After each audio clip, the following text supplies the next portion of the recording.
শান্ত খুলনা শহরে এখন প্রতিদিনই বাড়ছে খুন আতঙ্ক। অপরাধীদের থেকে নিরাপদ নয় মসজিদের ভেতরও। রোববার ভোরে খুলনা মহানগরীর দৌলতপুর থানার বিএল কলেজ সড়কের ওজোপাড়িকো বিদ্যুৎ জামে মসজিদে ঘটে নৃশংস ঘটনা।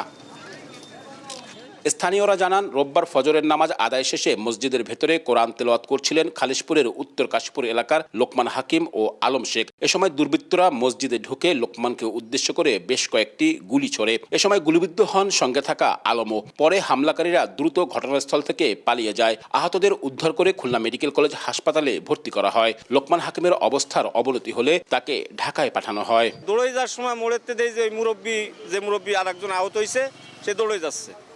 এবার ওই মুরব্বী আবার কোথায় যাচ্ছে যে মসজিদে গুলি হয়েছে। ওনার একটা গুলি লাগছে হচ্ছে এখানে, সম্ভবত এটা বাম সাইডে এইখানে। আর একটা গুলি দেখলাম হচ্ছে এই যে পেটের এখানে একবারে স্পষ্ট দেখা যাচ্ছে ভিতরে ঢুকে গেছে।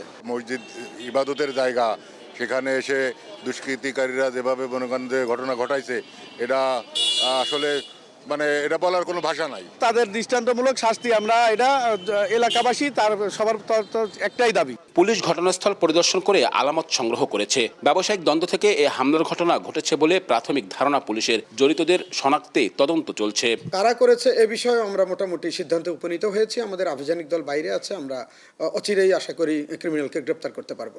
সাম্প্রতিক সময়ে খুলনা মহানগরী ও আশেপাশের এলাকায় খুন, ছিনতাই ও সন্ত্রাসী কর্মকাণ্ডের একাধিক ঘটনায় জনমনে উদ্বেগ বাড়ছে। খুলনা একের পর এক এই যে খুন হচ্ছে, এগুলো আসলে প্রশাসন দিনে দুপুরে সকালবেলায় লোকজন রাস্তাঘাটে বিএল কলেজের মেন রোডে একটা মসজিদ, তার সেখানে গুলি, আসলে এগুলো বলে কোনো লাভ নাই। ঠিক আছে, কি বলবো, একের পরে এক, কোনো বিচারও নাই। এর আগে গত শুক্রবার খুলনার লবণচড়া এলাকায় এক বিএনপি নেতাকে প্রকাশ্যে গুলি করে হত্যা করা হয়। চলতি বছর প্রথম 6 মাসে মোট 16টি হত্যাকাণ্ডের ঘটনা ঘটেছে খুলনা মহানগরীতে।